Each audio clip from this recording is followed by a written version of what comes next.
Sejam todos muito bem-vindos a mais essa atividade complementar aqui do Execução Fiscal Integrada. Fui convocado para responder algumas dúvidas, né? Todos nós temos muitas inseguranças ainda. Hoje mesmo estava falando num evento a respeito dessa nova modelagem das cobranças tributárias. Todos somos ainda iniciantes, né? E a gente está vendo como as coisas estão sendo criadas, estão sendo desenvolvidas em tempo real. Então, nada melhor do que estarmos antenados, né, com essas novas vertentes para nos orientar cada vez melhor para trabalhar com maior assertividade, né, sem tanto improviso, como a gente vê muitas vezes, né, nas execuções fiscais, aquelas atividades, né, aquele, digamos assim, uma certa improvisação, porque a gente não tem conhecimento específico a propósito dessas matérias, né? Então, eu lamento quando se tenta uma solução improvisada, quando a gente vê que o melhor caminho seria outro, né? Mas a gente precisa realmente estar antenado com as alternativas que a lei, com a jurisprudência e agora, né, também com resolução do CNJ a propósito das cobranças tributárias. Então, é com muito gosto que eu inicio essa minha participação e mais esta aula, uma quarta aula, portanto, e eu quero dar um alerta inicial, né? Porque como se trata de uma atividade educativa, a gente não comenta aqui de atividades de processos pendentes, a gente não comenta situações concretas, a gente não comenta questões particulares, né, por conta das limitações aqui do Estatuto da Magistratura, como a gente fez nas primeiras aulas, respondendo e analisando, né, essa nova legislação, digamos assim. É uma nova legislação que a gente está aprendendo a aplicar. Já está sendo aplicada, né? E a gente precisa entender tudo isso. Nós selecionamos 20 perguntas, tá? É um bom repertório de perguntas. Perguntas deixadas nas caixinhas, né? A Letéia compilou as perguntas para mim e depois fizemos uma seleção aqui dos assuntos mais importantes. Algumas perguntas eu tive que adaptar porque a redação estava um pouquinho truncada, né? Mas vamos iniciar então revisando questões deixadas com relação ao tema 1184 da repercussão geral e da resolução CNJ 547 de 2024. Pessoal, como se dá então essa movimentação útil? O aluno deixou lá uma pergunta: é aplicável essa movimentação útil a todas as execuções em curso? Foi a pergunta que ele deixou. Essa é a ipsis literis. O que a gente precisa entender? A resolução 547, ela versou sobre uma sistemática mais ampla com relação às execuções fiscais. Ela não tratou apenas das execuções fiscais de pequeno valor, mas ela tratou da forma como se cobra, quais são as etapas prévias, o que o juiz pode fazer, qual é o procedimento, tudo muito en passant, sem muita detência, sem muita minúcia. De toda forma, no parágrafo 1º do artigo 1º da resolução 547, se trata lá da possibilidade da extinção, né? Na verdade, a gente até falou na aula 1, né? É um dever ou é uma possibilidade, né? Diz lá no parágrafo 1º que o juiz deverá extinguir as execuções fiscais, e nós falamos lá, quem tiver oportunidade pode revisar as aulas, agora elas vão ficar, né? A Letéia já me passou, vão ficar exclusivas lá dos alunos do TAR. Existe uma série de critérios para que a gente aplique essa que é, digamos, a vertente da resolução que trata da extinção das execuções fiscais de pequeno valor. Então, primeiro se trata justamente do valor. Que diabo de valor é esse, Thiago? Bom, é a execução de valor de face até R$10.000. De face até R$10.000. Eu não corrijo o valor da execução, o valor é aquele valor do dia do ajuizamento. Ou seja, pode ser uma execução fiscal de 2025, melhor dizendo, de 2015, melhor de 2020, de 2019, né? Uma execução que não tem prescrição, mas que está tramitando, e aí pode ter essa extinção quando se trata de execução até R$10.000. Muito bem, esse é o primeiro critério. Então a gente vai aplicar nessas execuções. E qual é a sistemática para essa extinção? precisa haver uma ausência de movimentação útil da execução fiscal. Que diabo é isso, Tiago? Movimentação útil.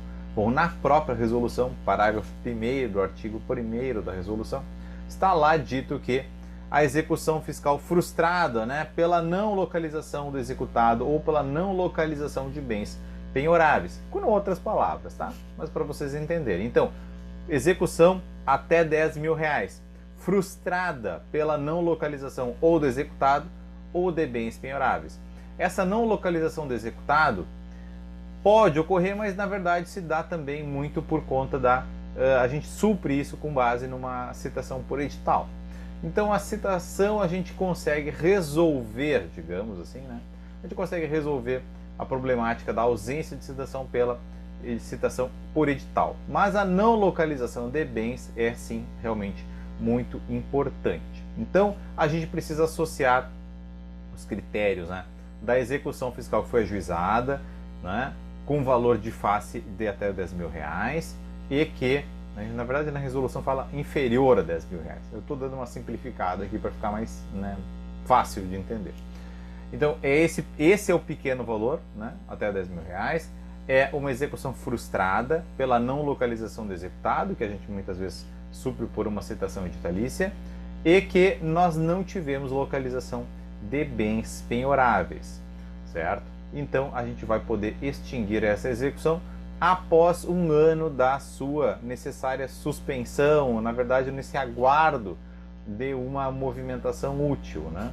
Uma movimentação útil que é a indicação, por exemplo, a cargo do credor de bens do seu devedor que possam ser penhorados. Então, a gente precisa ver se a execução de até R$10.000 teve uma tentativa de penhora depois da citação e depois de restar silente o executado quando citado, né? Então a gente viu, execução de até R$10.000, teve citação, silente o executado, tentativa de penhora, tentativa de bloqueio de bens, tentativa de bloqueio cisbajude, tudo negativo. Eu conto um ano, certo? E aí se abre espaço para a extinção.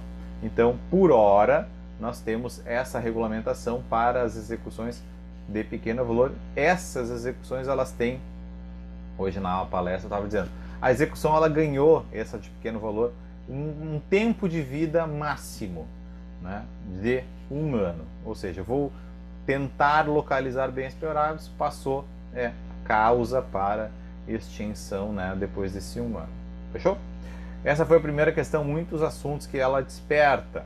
Segunda questão, qual o prazo máximo para suspender a execução fiscal, né, que está em curso, está em tramitação para que eu proceda, né, para que o fisco proceda nas providências extrajudiciais? Vamos lembrar, pessoal, que no item 3 da tese do tema 1184 está dito que o fisco pode providenciar a adoção das medidas extrajudiciais de cobrança de forma incidental.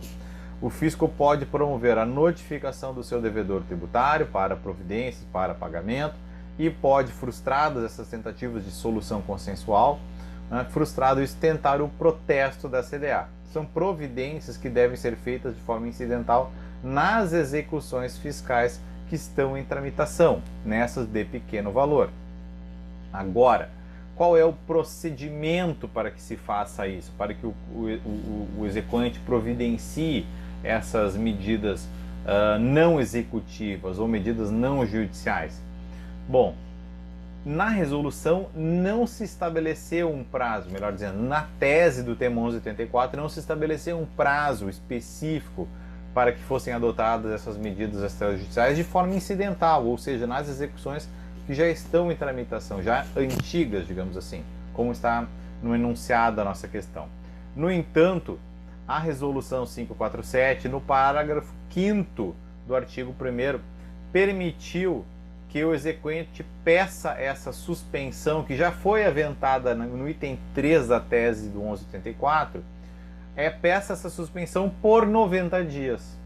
Então, o que a gente está fazendo? A gente intima o exequente nessa execução fiscal frustrada por 90 dias, porque ele já vai ter um prazo de 90 dias, por exemplo, para indicar bens à penhora, certo?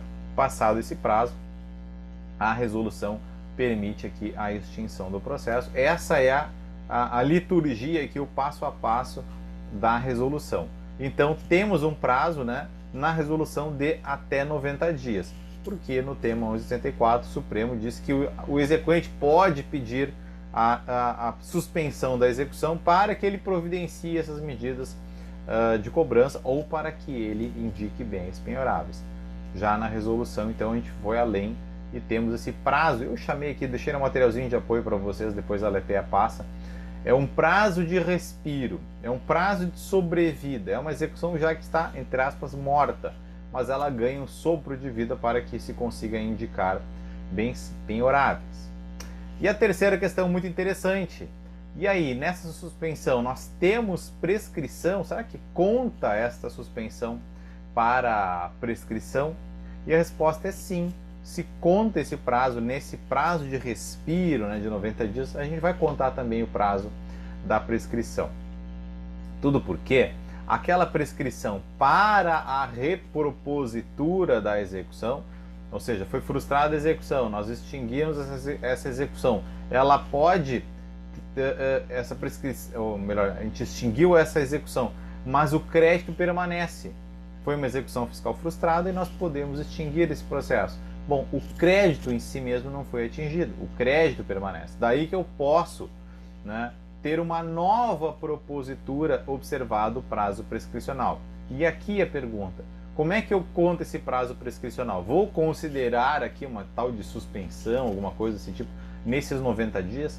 Né? Eu não considero esse prazo de 90 dias para a contagem da prescrição. A prescrição se conta reta. Eu vou contar da ciência da Fazenda Pública a respeito da não localização ou do devedor ou de bens penhoráveis, certo? Então eu vou olhar lá na execução antiga, aquela que foi extinta por frustrada, a data da ciência do exequente a respeito da não localização do devedor ou de bens penhoráveis. E dessa intimação que consta lá do processo antigo que foi extinto, eu vou contar, né, o 1 ano mais 5 anos e aí eu vou ter a prescrição dita para a repropositura da execução fiscal, e essa contagem ela não está ressalvada por esse prazo de respiro, certo? Então passa por cima. Bem interessante a pergunta.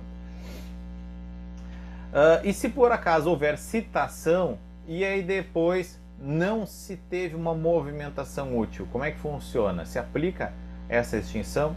Sim, nós vamos extinguir essa execução em que houve citação e já até comentei, né? E no movimento subsequente nós não tivemos outra providência útil. E a providência útil é ou citação ou penhora, ou localização de bens. Como a gente não localizou bens nesse caso, nessa situação hipotética, né? A execução acaba sendo extinta por frustrada, claro, desde que tenha valor de até R$10.000.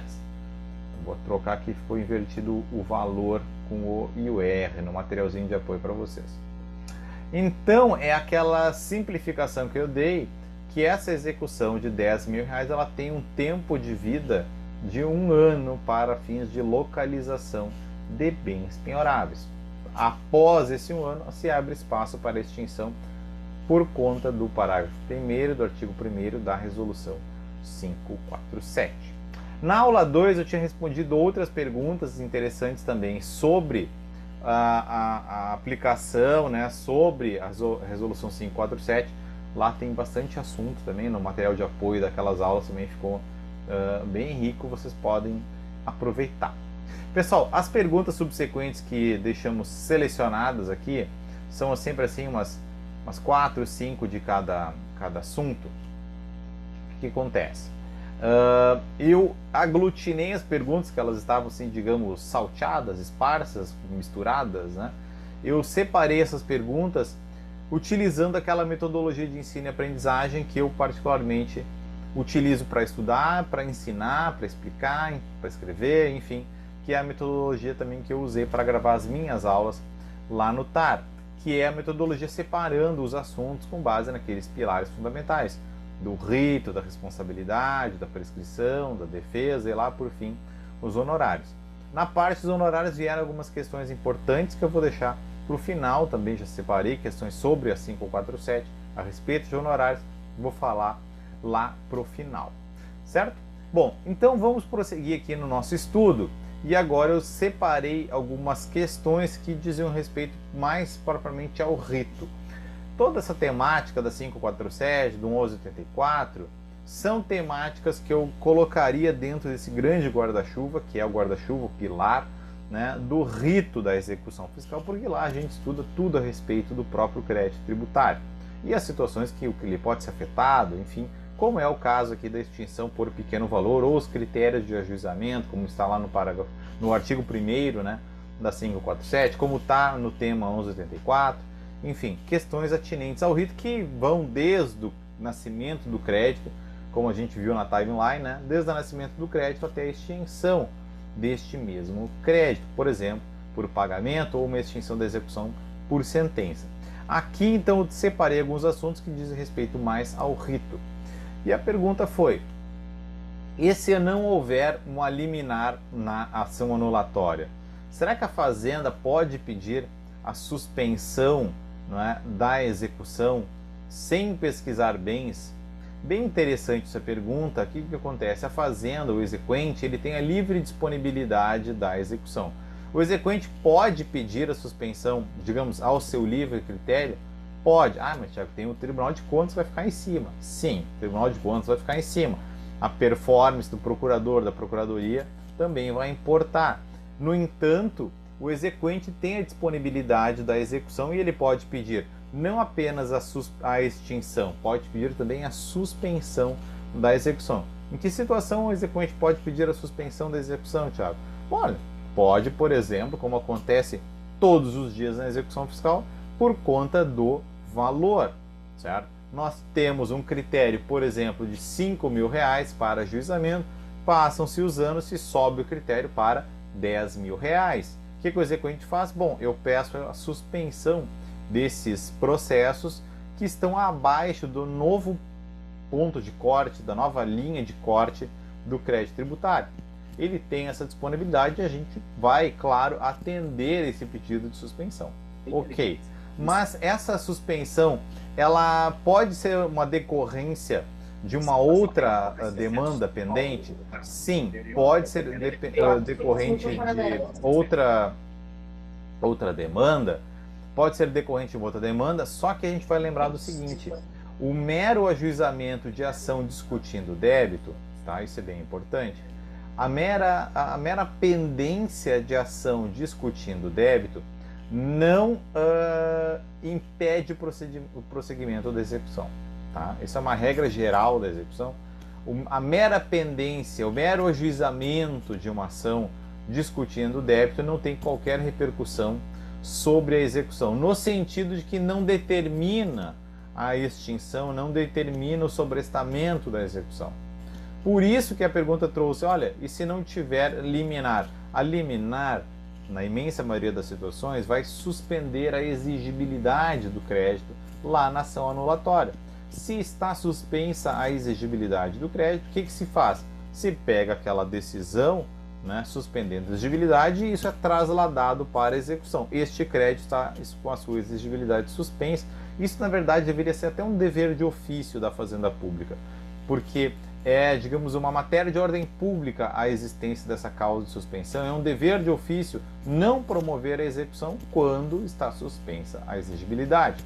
Então, se traslada essa informação para a execução e suspensa a exigibilidade do crédito, assim também deve ser a execução. Ela deve ser suspensa. Por isso que a pergunta, se não tem liminar, a Fazenda pode pedir a suspensão? Voltando à parte inicial, sim, ela pode pedir a suspensão da execução por conta de critério, por conta de estratégia, por conta, inclusive, que está adotando alguma providência complementar, por exemplo, está investigando uma responsabilidade, está apurando alguma situação que pode implicar responsabilidade de terceiro, está pesquisando bens e por aí vai, né?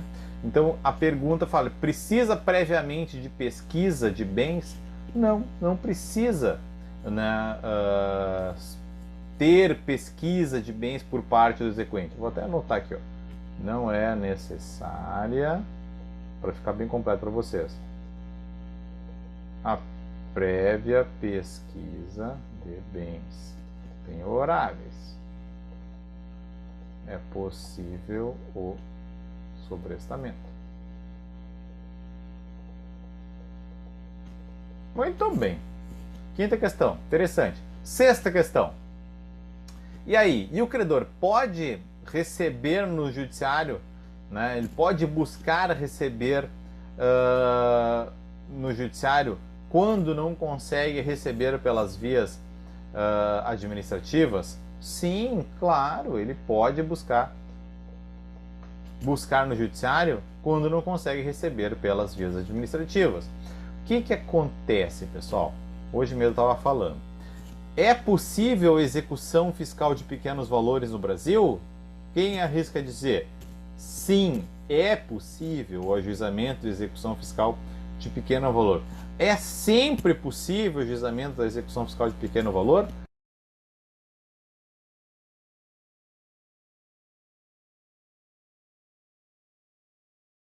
Alô, voltando, né? Agora tá dando pra lhe ouvir. Deu uma caída aqui, pessoal. Deixa eu...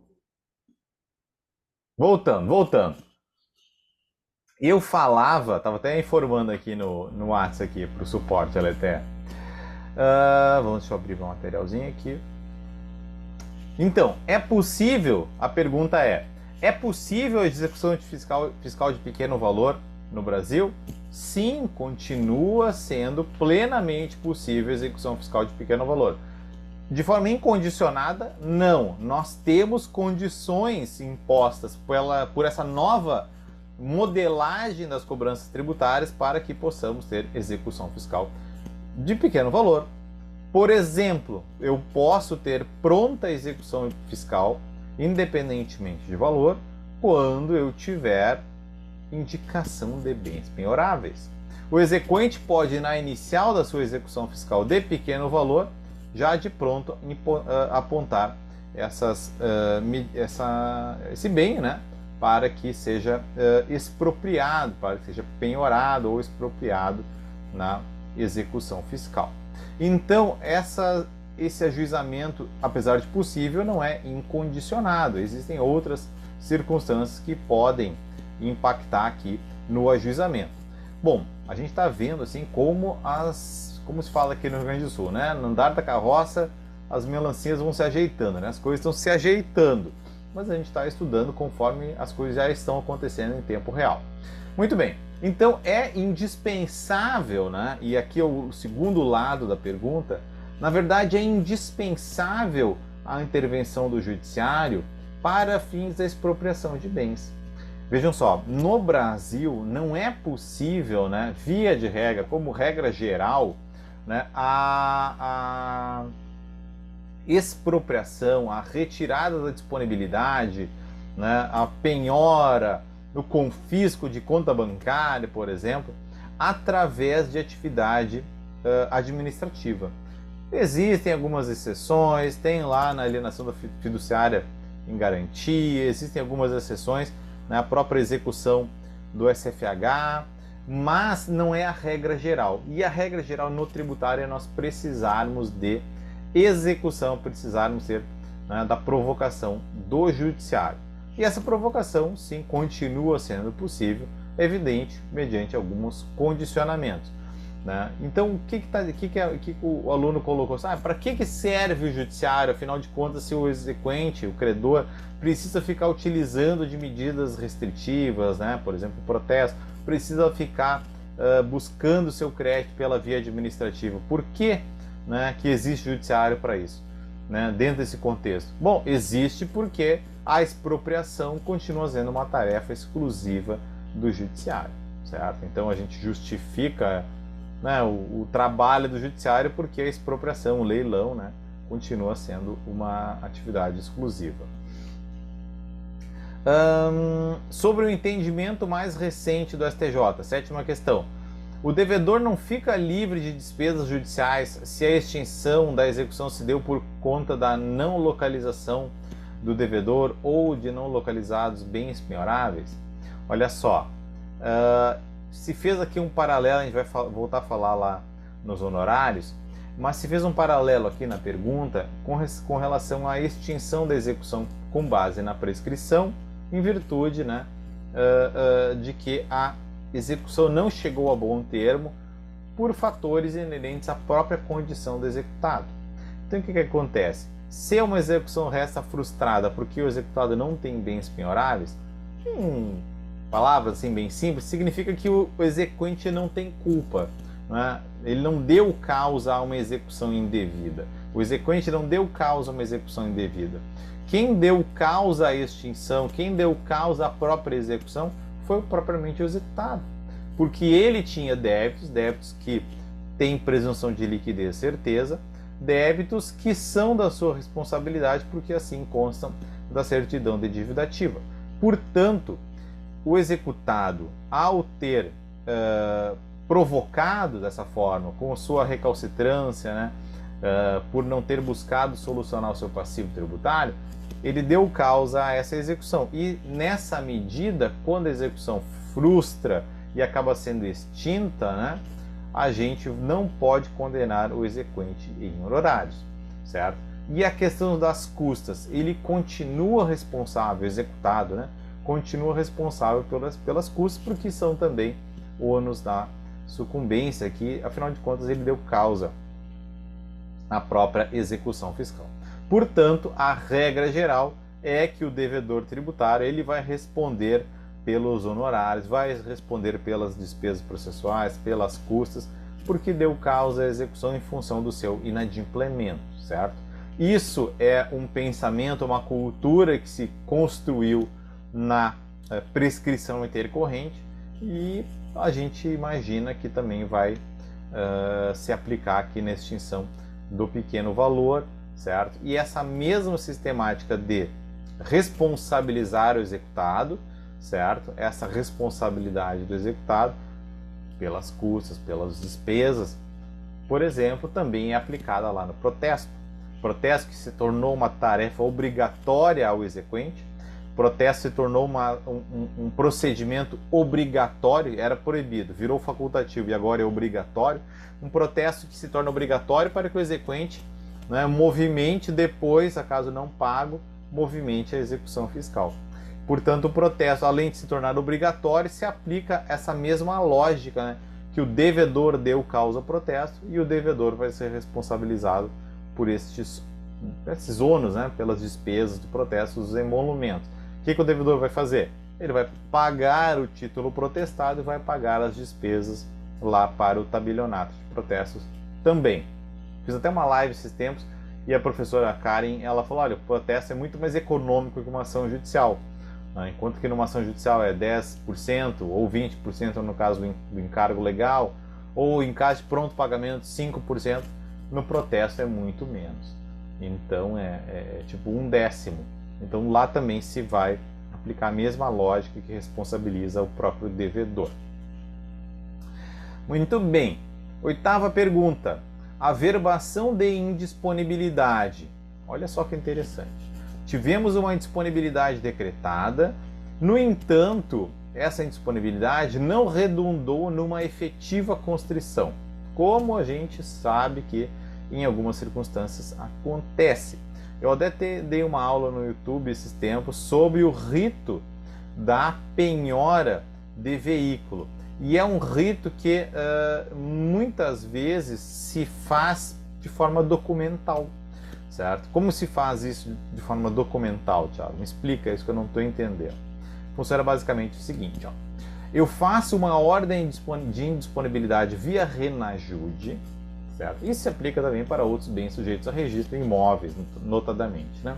Vamos dar o exemplo da placa aqui do veículo. Bom, eu faço uma ordem de indisponibilidade, eu emito uma ordem de indisponibilidade de veículo, porque a tentativa de esbajude restou negativa, por exemplo, né? A gente sabe que a gente precisa cumprir o passo a passo da ordem de indisponibilidade. Para valores eu não preciso esgotamento das medidas anteriores, para outros bens eu preciso esgotamento das medidas anteriores. A gente tem então um passo a passo aqui, que a penhora, o tentativa de bloqueio de valores é um passo anterior, e depois da frustração da tentativa de esbajude, a gente vai chegar nas ordens mais genéricas, digamos assim. Por exemplo, Renajude, busca e localização, né, de veículos e efetivação da restrição para alienação desse veículo. A gente faz, né, essa comunicação via Renajude aos órgãos de trânsito, a gente bloqueia veículos, placas lá licenciadas em nome do nosso executado. O que a gente faz depois? Bom, para preparar uma efetiva constrição, eu posso buscar, por exemplo, prontuário do Detran. Pode haver, né, uma informação que não é tão raro assim, eu consulto, porque eu não consigo fazer um termo de penhora com base apenas nas informações do Renajude. Tem lá o nome do executado e a placa e o tipo de veículo, uma Chevrolet S10 98. Muito bem. E aí, como é que eu faço essa penhora? Será que eu tenho que buscar mais informações? Não tem a cor, né? Não tem o estado de conservação, né? Não tem muitas informações que constam no prontuário. E o prontuário nos serve também, porque vejam só, até esse momento eu estou trabalhando com apenas documentos. Eu não botei os olhos ainda na Chevrolet S10. Então eu estou trabalhando com mera documentação. Eu preciso ter um momento que a gente avalie o veículo, a gente consiga perceber. Então eu faço consulta lá no prontuário do veículo. Não tem nenhuma restrição, o veículo está licenciado até 2024 em nome do nosso executado, ou seja, está rodando esse veículo. Posso redigir lá um termo de penhora, ok, sem problema. E depois faço um mandado de avaliação para saber do estado desse veículo. Para saber, olha, ele está licenciado, mas sofreu ontem uma colisão, não deu perda total, ou teve um acidente, um alagamento, teve algum problema, né, que transformou aquilo que era um veículo até 2 dias atrás num monte de sucata. O que é importante aqui? É importante perceber que muitas vezes a gente faz esse tipo de penhora pela mera análise documental, e é assim que determina o CPC. Tudo bem, então agora vamos mudar um pouco o exemplo. Vamos imaginar que eu fiz o bloqueio Renajude, não coloquei até esse momento os olhos no próprio bem, e aí consulto o Detran e percebo que lá, né, no prontuário do veículo tem informação de colisão, perda total, né, de roubo ou furto, ou busca e apreensão, por exemplo, por alienação fiduciária. Problemas que afetam a própria rigidez da penhora.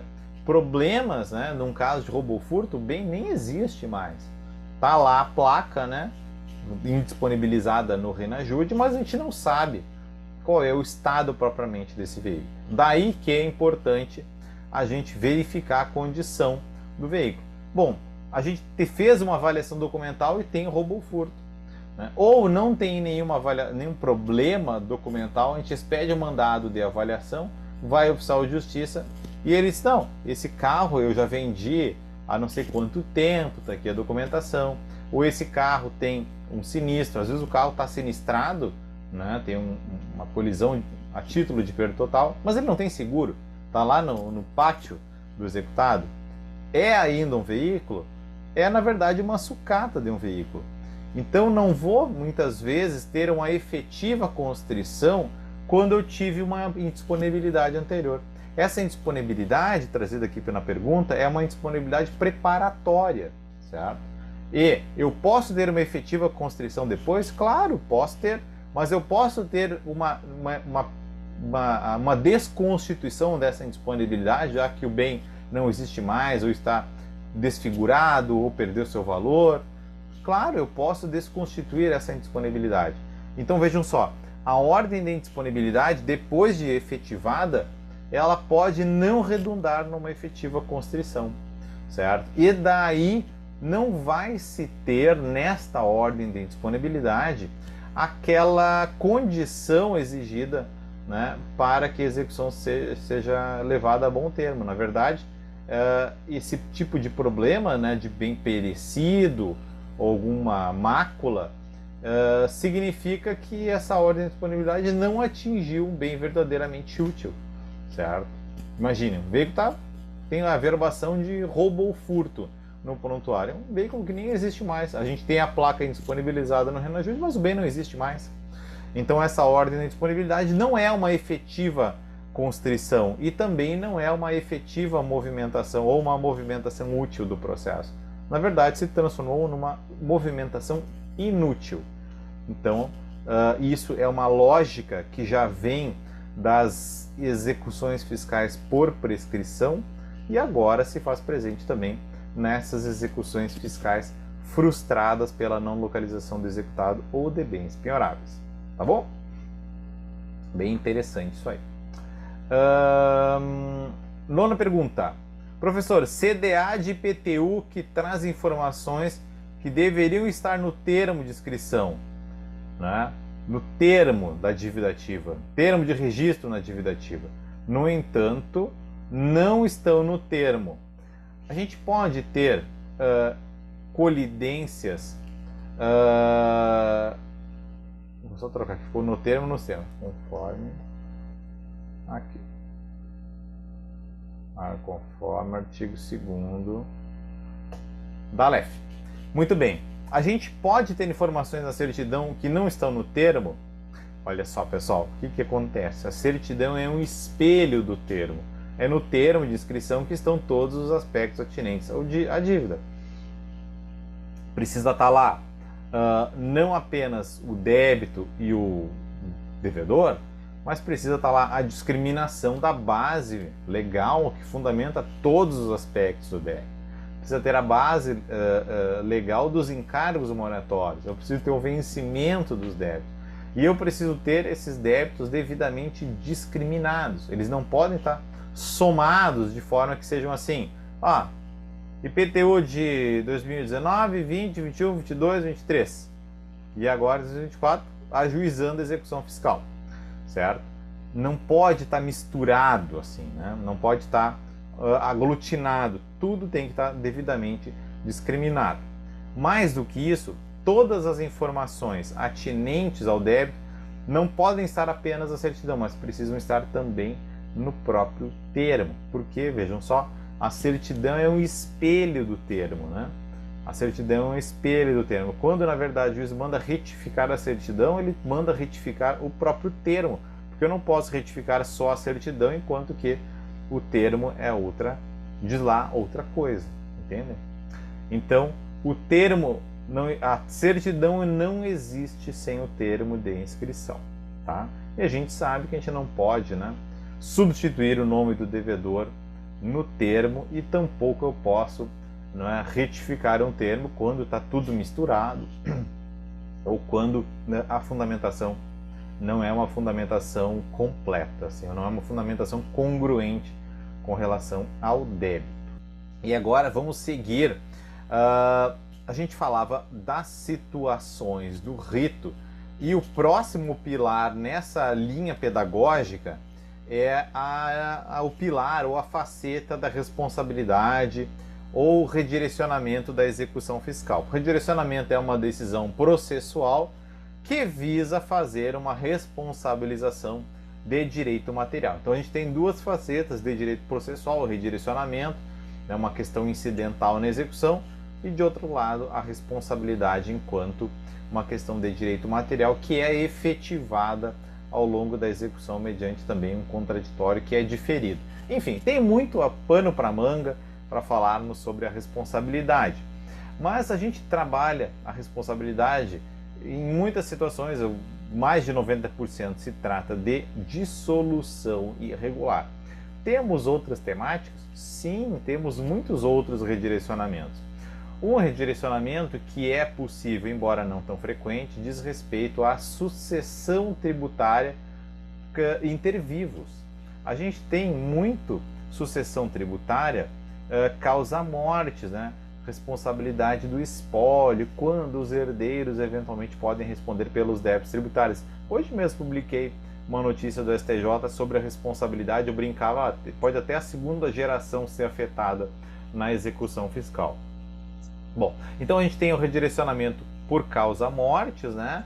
O devedor falece depois de ter sido citado, a gente vai redirecionar em face do espólio e depois, eventualmente, aos sucessores, né? É o rito do próprio CTN, mas a gente tem algumas sucessões intervivos, por um motivo intervivos. Pode ser, por exemplo, por uma reorganização societária, né? Por exemplo, nós temos lá uma empresa que foi comprada ou foi absorvida, né, por outra empresa. É um ato entre vivos e que vai redundar numa responsabilidade do sucessor. Mas nós temos outra situação que é a responsabilidade dos débitos propter rem. Deixa eu pegar meu material aqui. Dos débitos propter rem. Que diabo de débitos são esses? Bom, os débitos propter rem são vários tipos de débitos, são vários débitos dentro dessa mesma natureza, por exemplo, que acompanham a coisa, né? São próprios da coisa, são próprios daquela propriedade, daquele bem. Por exemplo, IPTU, por exemplo, ITR, por exemplo, taxa de coleta de lixo. Ah, mas Thiago, é só tributário? Não, débitos de condomínio. Débitos de condomínio são débitos propter rem. Ou seja, quem comprar um imóvel, por exemplo, um apartamento dentro de um condomínio, esse apartamento pode ter débitos de despesas condominiais e o adquirente vai ter que responder por esses débitos de condomínio. Então, a aquisição inter vivos também pode ensejar um redirecionamento, não apenas causa-mortes por herança, né, mas também por compra e venda.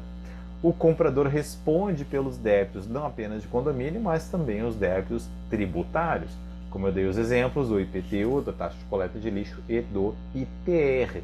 Então, quem compra um imóvel acaba comprando, entre aspas, os débitos deixados, né, em aberto pelo alienante. Normalmente se faz aí um acerto, né, no momento da compra para descontar. Se não descontar, já sabe que vai ter que pagar esses débitos. Como é que se paga esses débitos? Bom, eventualmente podemos ter um redirecionamento da execução em face do adquirente, certo? Não é tão corriqueiro, porque as coisas geralmente se resolvem em face do alienante, mas de toda forma fica o alerta que é possível o redirecionamento em face do adquirente, porque ele é sucessor por compra, né? Compra e venda do imóvel. Ah, mas o devedor original, ele pode pedir isso? Na verdade, ele vai provar, né? Como é que funciona? Ele vai provar que alienou e, portanto, a responsabilidade passa a ser do adquirente.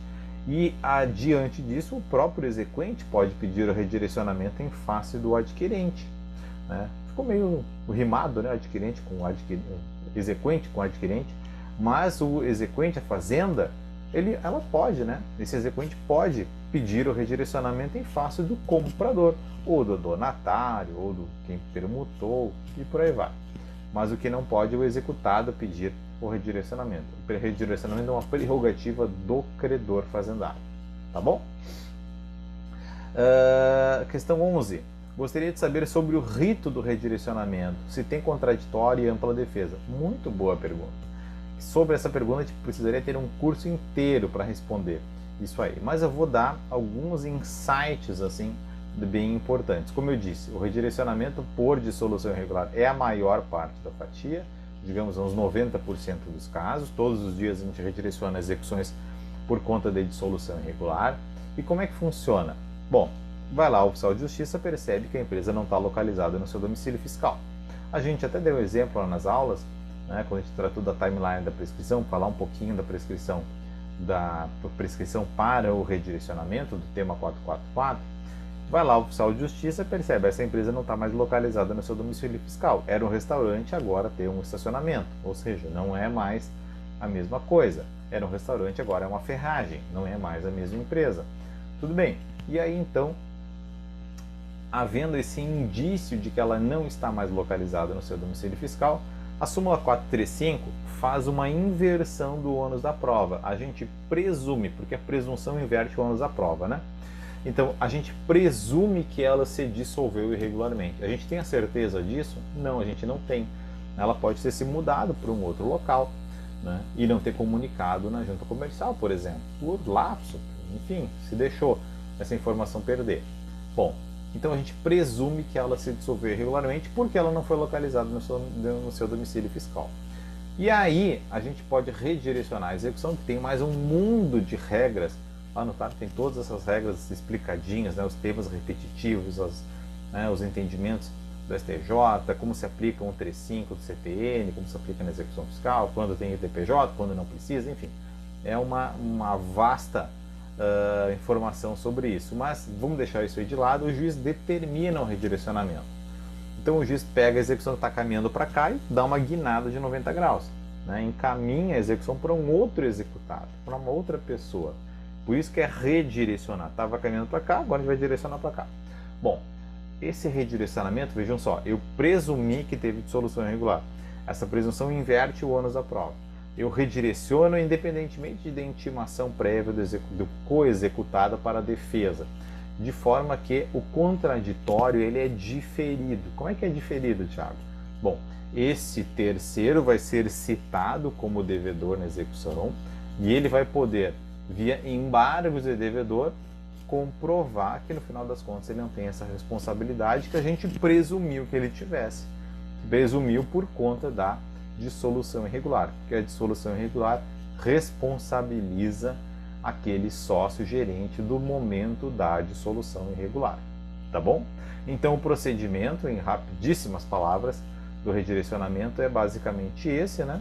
Com essa nota de que o contraditório é diferido, que transforma a vida desse co-executado numa vida bastante difícil realmente, porque ele precisa ter bastante acurácia nas informações e na prova que deve ser buscada para que ele consiga demonstrar de forma eficiente que não era o caso de responsabilidade, ou às vezes vai ter que buscar lá transacionar, dar algum jeito sob pena de ter o seu patrimônio privado penhorado para pagar aquela execução, tá bom? 12ª questão. Professor, a baixa da empresa com débitos, direciona esses débitos para o sócio, nesse caso reinicia a prescrição? Olha só, quando é ME e EPP, a baixa da empresa com débitos vai gerar responsabilidade dos sócios, né, e não apenas dos sócios gerentes, né, pelos débitos deixados pela empresa que foi baixada, a ME ou EPP. Então a gente tem um procedimento mais simplificado. A gente consegue baixar a ME e EPP havendo débitos. Quando tem débitos, mas não se trata de ME e EPP, no mais das vezes vai se tratar como uma dissolução irregular. Não se dá baixa no contrato. E aí fica o contrato ativo, mas a empresa sumiu, né? E aí então a gente pode ter essa responsabilidade de terceiro. Como funciona a prescrição? Acho que na timeline da prescrição eu tratei disso. Mas o pedido de redirecionamento vai servir na prática como causa interruptiva. Por quê, Thiago? Porque o juiz vai deferir o redirecionamento, no caso quando é deferido, e esta ordem de citação é acumular o deferimento inicial da execução. E o deferimento inicial da execução, o despacho inicial da execução, é causa interruptiva da prescrição. Tá, mas agora eu não entendi, Thiago. Se o despacho é causa interruptiva, como é que é o pedido? É tudo porque o STJ diz que este despacho é causa interruptiva e esta causa interruptiva retroage até a data do ajuizamento. Então eu pego o dia lá do ajuizamento e considero na prática como causa interruptiva. Por isso que eu disse, volta a contar a prescrição? Sim, a gente volta a contar a prescrição do zero a partir do momento do pedido do redirecionamento. E depois volta a contar tudo como acontece, né? Na aula de timeline vocês viram. Desde a citação como causa interruptiva, desde uma penhora ou uma efetiva, né, constrição, bloqueio, uma indisponibilidade, quando rendem seja uma efetiva constrição, são causas interruptivas. Ixi, eu tinha programado uma aula de 1 hora e temos ainda a prescrição, Leté. Vamos seguir o nosso baile aqui. Vamos falar de prescrição agora, pessoal. Deixa eu ver, tem 5 perguntinhas de prescrição. Professor, a norma da prescrição é norma de direito material ou processual? Olha só, uma pergunta mais dogmática. A prescrição é tema para a norma de direito material, tá? É direito tributário material. Só que a forma do seu reconhecimento, quando eu vou reconhecer a prescrição, este procedimento, claro, daí é procedimento, daí é processo civil. Então a gente tem aqui digamos, um cruzamento, né, de 2 alvos de interesse, que é o direito material tributário e o processo, e hoje se fala num processo judicial tributário, quase como um ramo do processo civil autônomo, porque tem muitas peculiaridades no processo civil quando se trata, no fundo, de matéria tributária, tá bom? Questão 14. O despacho que ordena a citação não é causa de interrupção da prescrição? Dei uma pincelada antes. Sim, o despacho que ordena a citação, que defere a inicial, que defere o redirecionamento, é uma ordem de citação que é essa ordem causa interruptiva da prescrição, tá bom? Então, sim, a ordem de citação é causa, desde 2005 é causa de interrupção da prescrição. No entanto, no tema 383, o STJ disse que esta causa, como eu adiantei, retroage à data do ajuizamento ou à data do pedido de redirecionamento da execução. Portanto, o despacho é sim causa, só que ele retroage, né? Esse momento retroage, esse momento interruptivo retroage à data do pedido, tá bom?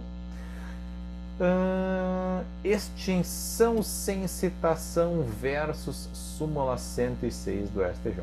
Aí vocês querem me complicar. Deixa eu colocar em maiúsculo aqui a súmula. Aí vocês querem me complicar. Por que, Thiago? A gente não quer te complicar. Porque a citação ela é indispensável para a gente continuar a execução. No entanto, a gente tem, assim, pelo volume de perguntas, deve ser uma coisa que acontece muito na prática de vocês. Quem atua na estadual, talvez, a gente tem um volume de processos que são ajuizados, execuções fiscais que são ajuizadas, e, no entanto, não temos citação. Tiago, mas como assim?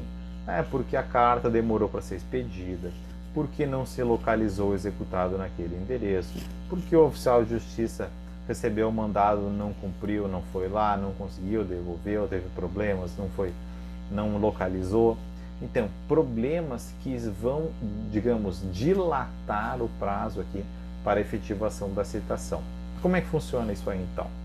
Pode ter prescrição, pode ter extinção da execução por prescrição ou por pequeno valor, né? Digamos assim, parágrafo 1º do artigo 1º da Resolução 547, sem citação?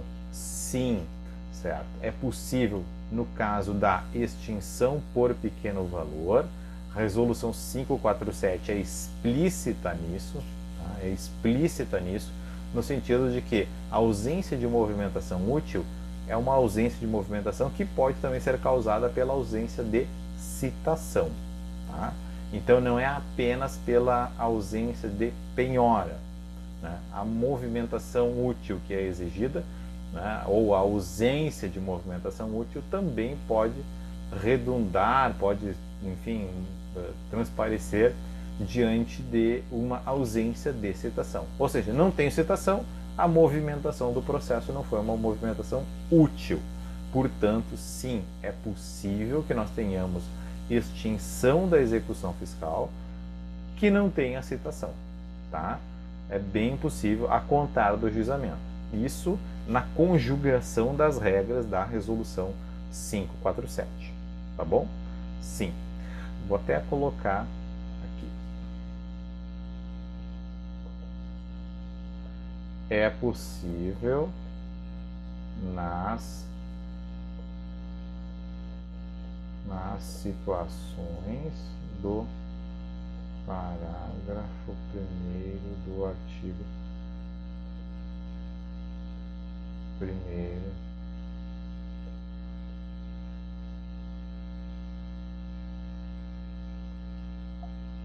tá? Artigo 1º da resolução. Tá, Thiago, mas agora a citação e a prescrição tributária, o que tu me diz? Bom, nós temos sim a súmula 106, segundo a qual a demora na efetivação da citação não pode ser uma demora que seja culpa do exequente. No entanto, nós temos julgados já determinando a extinção. Até compartilhei 2, eu acho, né? Tem aqui já até no materialzinho de apoio para vocês. 2 julgados que dizem respeito à extinção da execução fiscal por prescrição intercorrente, tudo porque a demora na efetivação da citação do executado decorre unicamente de uma precariedade do ajuizamento, certo? Porque não teve citação, porque o exequente não conseguiu indicar um endereço correto, né? Não conseguiu movimentar, certo? A gente precisa distribuir os ônus, né? No sentido de que o exequente também deve controlar o andamento dos seus processos. O exequente deve gestionar, ele deve, por exemplo, a gente está agora em época de inspeção, né? No mês que vem nós temos inspeção. Nós tiramos relatórios, o exequente precisa ter um mínimo de responsabilidade com o andamento dos seus processos. Então, sim, em tese é possível, no entanto, não é ainda uma situação que a jurisprudência majoritariamente acolhe, tá bom? Mas isso é apenas quando o exequente deu causa à demora.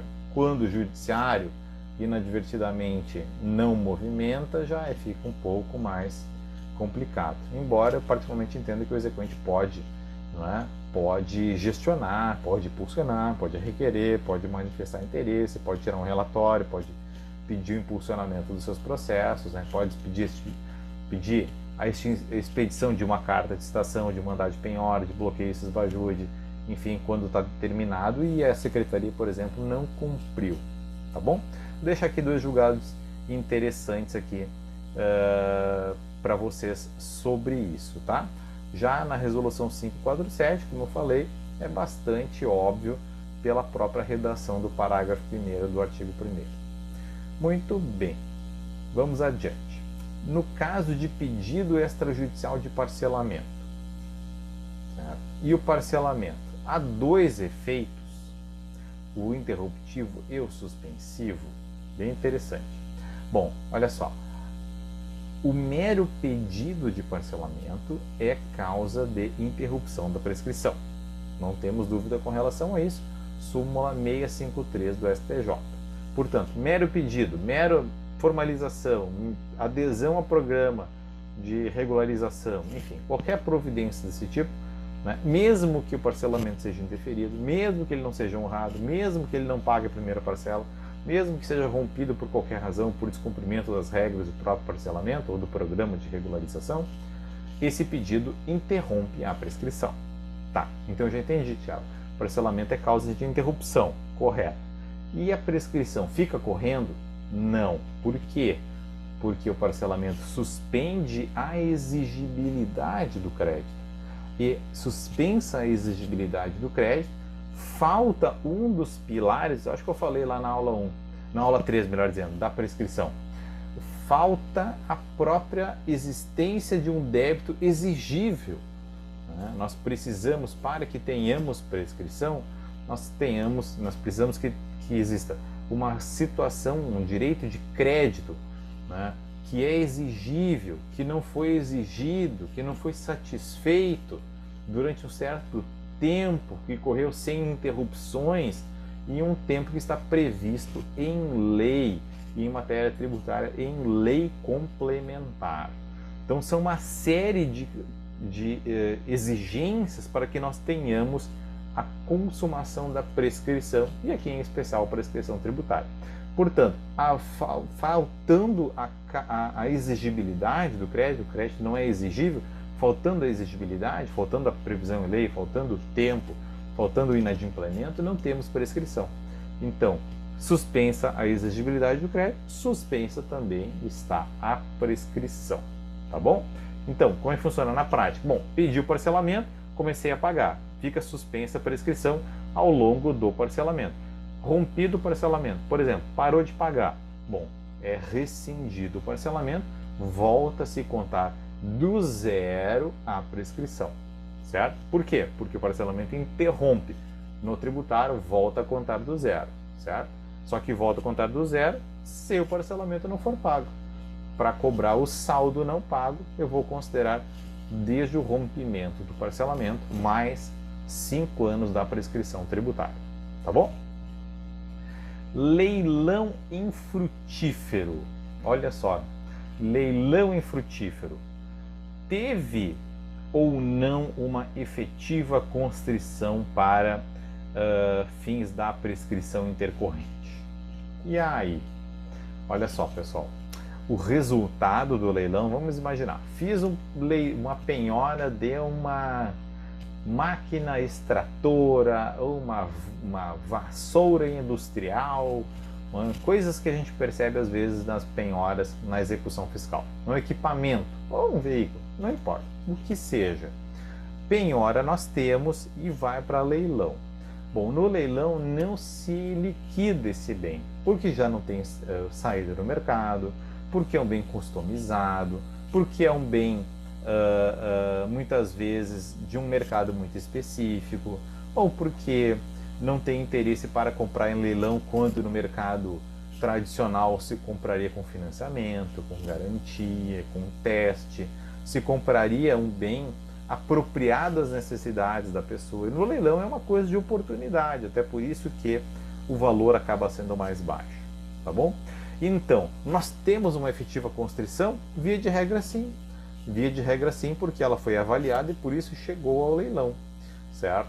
Mas se o bem que foi levado a leilão, como a gente comentou lá no início, na parte do rito, é um bem já sucateado, é um bem, né, que não tem a menor vocação para leilão. Eu tive uma situação uma vez, né, em que nós penhoramos, isso há muitos anos, trajes masculinos, terno, né, em uma certa quantidade. Imagina 100 trajes masculinos, era uma loja de vestuário masculino. E aí essa penhora ficou anos e por fim o exequente acabou até desistindo daquela penhora. Bom, o que acontece? Essa penhora foi efetiva? Via de regra sim. O resultado do leilão não é um indicativo de que não era uma penhora efetiva. Se indicava, na verdade, que o bem não tenha saída no mercado de leilão. Eventualmente, numa venda direta pode ter saída. Agora, se eu constatar que aquela penhora, que aquele bem é um bem naturalmente inservível, né, ou que foi atingido por uma condição extraordinária que afetou a sua própria liquidez, né, aí sim poderia haver ensejo para que a gente diga que não é uma penhora efetiva, não é uma efetiva constrição, certo? Como está lá falado no RESP repetitivo 1.340.553. Última questão. Na verdade, são duas questões que eu fundi numa só. Diz respeito aos honorários sucumbenciais. Pessoal, como vai funcionar a extinção da execução fiscal por pequeno valor, ou seja, execução fiscal frustrada, né, naquela situação até R$10.000, não localizado executado, não localizados bens penhoráveis, sem movimentação útil, né? Como vai funcionar? Bom, nós não temos previsão expressa nem na tese do 1134, nem na resolução 547. No entanto, mais uma vez, a projeção que se faz é a de que a jurisprudência vai isentar o exequente de honorários. Por que, Tiago? Porque a execução era devida, como nós falamos antes na prescrição intercorrente, não é? O executado é que acabou não sendo localizado ou não tendo bens penhoráveis e por isso ele não poderia se isentar. No entanto, vale sempre a ressalva de que estas situações, né, elas podem ser tratadas por contrato, né? Então, muito embora se trate de uma execução de pequeno valor, normalmente, né, menos de R$10.000, pode ser de R$1.000, pode ser uma grande experiência, né, de um primeiro contato com o mercado, pode ser uma demonstração de resultado muito importante, que inclusive vale mais do que dinheiro à primeira vista, né, porque faz um contato e faz uma espécie de construção de autoridade, de resultados, né, e também vai proporcionar essa, digamos assim, a gente sempre vê com os alunos, né, que um resultado é o melhor propaganda, a melhor propaganda, né, para próximos trabalhos. Então, livrar de execuções pendentes pode ser uma boa oportunidade para alavancar, né, uma carreira iniciante no tributário, e pode também ser uma nova forma, né, de acessar uma nova área de trabalho também. Né? Afinal de contas, o tributário é a área mais legal de todas e a área que mais cresce. Né? Estava nesse evento hoje e o tributário vai ficar cada vez mais pujante porque todos estão antevendo muitos problemas decorrentes da implantação da reforma tributária e a execução fiscal não vai ficar de fora dessa festa aí. Né? A gente vê que as cobranças tributárias como um todo estão ganhando um peso cada vez mais, porque é justamente o mecanismo de pressão para a efetivação de toda a legislação tributária. Sem a ameaça da cobrança, ninguém vai deixar, né? Ninguém vai pagar tributo sem saber que vai ser cobrado no futuro. Então a execução continua sendo uma ótima vertente, né? E vai ser cada vez mais importante, especialmente num contexto de maior complexidade, como já está se antevendo, né? Na contramão do que se desejaria, né? Mas enfim, temos problemas, temos trabalhos, temos renda, temos, enfim, interesse para trabalhar no tributário. Pessoal, muito obrigado a todos que acompanharam. Forte abraço e até a próxima, tá? Valeu. Tchau, tchau.